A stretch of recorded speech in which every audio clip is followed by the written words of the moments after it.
Hello, ladies and gentlemen. Guess what? I love you guys. And after I did Reach versus Jaedong and stopped there after Jaedong won, many of you guys said that the rest of this Winners League series was very good, and that in fact Casey versus Jaedong and the subsequent games would be very exciting. So I'm deciding, you know what? I'm going to try to cast them, even though I am incredibly busy. I am going to cast these games, and here we have none other than Casey Adamas now.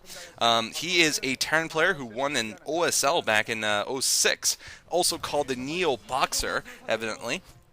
And somebody told me, and evidently it's true, that he is 5-0 against Jaedong, which is pretty ridiculous considering that Jaedong is Jaedong. So, that is just silly. I cannot even believe it. I'm looking at it right now. Yeah, he beat him in the Ever OSL and '07 Pro League and '06 Pro League and in ODT, etc. So this guy is actually pretty good against Jaedong. He's actually 60% against Zerg. Now, the one thing I know about him is that he actually used nukes effectively against the Zerg player about 2 years ago, and people went a little bit crazy afterwards and were saying, he's going to be the next boxer.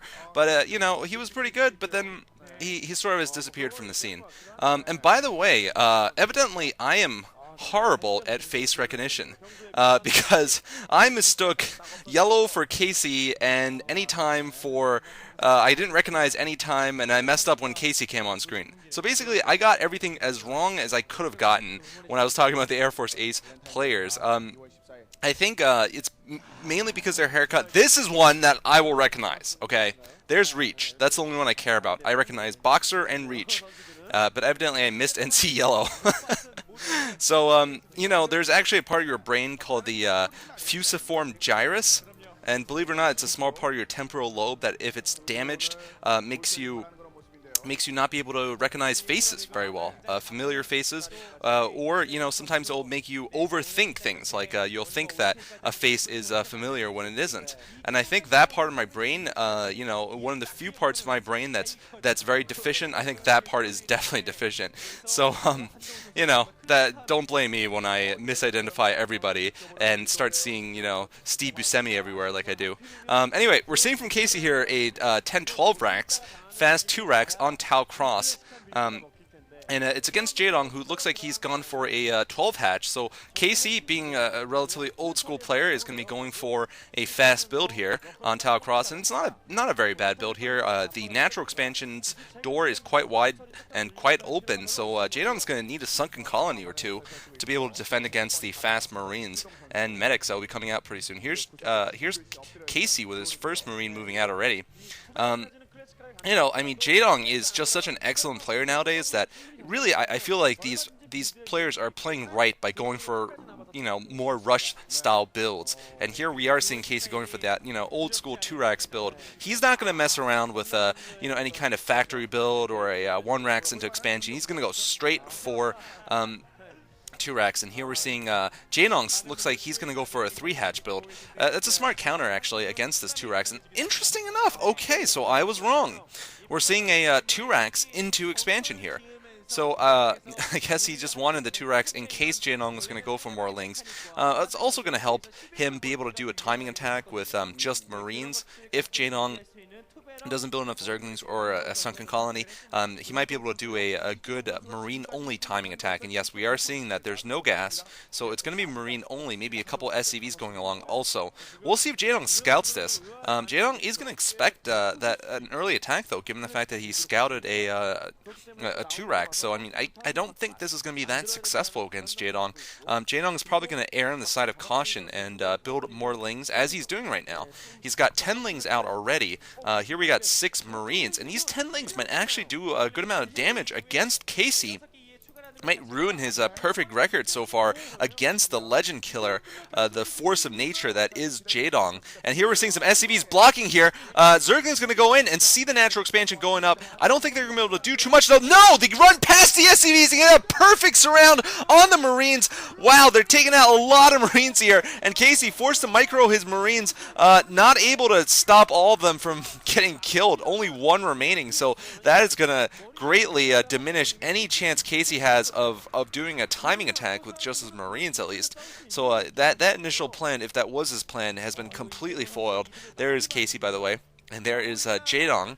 I think he dyed his hair recently. It's a little lighter than usual, I think. Jaedong, he reminds. If Flash is a machine, if Flash is the Terminator, Jaedong, I would say, is a cyclone. He is literally a force of nature, a tsunami. He just literally just overruns you with the sheer elemental nature that he is. I mean, he just, he's not a machine. He's a force of nature, and that's what I'm going to call him. He's the force of nature, especially when he's doing well. I mean, nothing can stop him. And here's an SCV trying to scout here. We have seen an academy going up, by the way, for Casey, and now Spire going up for Jaedong. So Casey's gonna be a little bit slower on on his tech a little bit, but he might be able to do a good timing attack. And wow, 4 fire bats. The problem is he lost those Marines in the beginning. If he had those Marines, he'd be a more credible threat right now. He has no medics to go with him, so this is, this attack force is going to be sacrificed here. This Overlord may have spotted some of these fire bats. I don't know, though. It might just be 1 hex off of the vision range. First scan going off in the natural expansion. Some Zerglings going to intercept the fire bats. Not going to be able to do too much against 2 fire bats, though. And here comes the stim from Casey. Is he going to run by? Looks like he's going to go and run by, but Jaedong smartly has pulled drones to block the path. A lot of drones getting baked though by these fire bats, but no, they don't manage to do enough damage. I don't think that was enough damage at all. I think he killed maybe 3 drones. Maybe 2 or 3 more hits from the fire bats would have been a lot better, but Casey now in big trouble. A whole lot of speedlings coming out for Jaedong also, and Casey does not have any medics. He doesn't have any fire bats protecting. He might actually lose to speedlings here. Obviously, they're going to be followed up by a number of mutalisks also, and wow, look at those speedlings just tear apart those Marines. Marines have no fire bats, no medics to back them up, and this is going to be really bad for Casey. He's not mining right now, and he's not going to have the minerals then to build enough turrets. Bunker trying to go up for Casey. Looks like the speedlings are getting pushed away by the SCVs. No turrets up. Okay, only 1 turret up in the main base. Range trying to be finished here. I mean, just not looking good for Casey. And Jaedong, of course, is a master of Mutalist Micro. And wow, Casey does not have control over his natural expansion. I'm going to call this game GG here. Jaedong, I expect to fully rip into Casey here with the Mutalisks, and Casey just has no army. Almost, half of his production that he should have right now in terms of minerals coming in for him, and it's just going to be over. So I mean, I'm glad he tried an audacious strategy. I'm glad he did go for a 2-rax or a relatively early timing attack, but it's not going to work for him. That girl looks really sad, actually. Maybe she expected some, Neo Emperor action here, but instead she just got, this guy who, never mind. Not Reach, though. Maybe she's just sad still because of the last game, because Reach lost. Zerglings are going to take down this bunker, and there it goes down. 1 Marine inside, not going to do anything. And there's the Muta Micro that we expect from Jaedong. In fact, he's not going to even need to Micro. He's just going to attack move in there. Destroy those Marines there, and, we see Casey trying to do the best he can.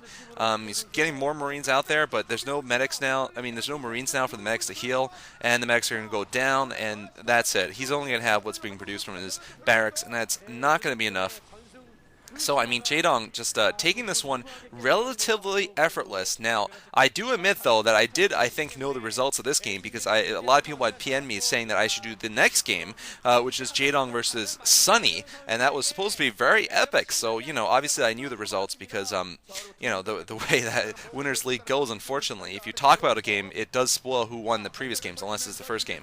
But, anyway, so Jaedong is going to rip apart Casey here with no problem, ending his, 0-5 streak against Casey, and there we go. Medic Marine just not good enough. Firebat Marine rather not good enough to break the front of Jaedong, the force of nature, and he's gonna be moving on to face Sunny, another Terran who to be absolutely honest, would not expect any kind of epic game from, but who knows? I've been told it's epic, so let's move on to Sunny versus Jaedong on Destination. Thanks for watching.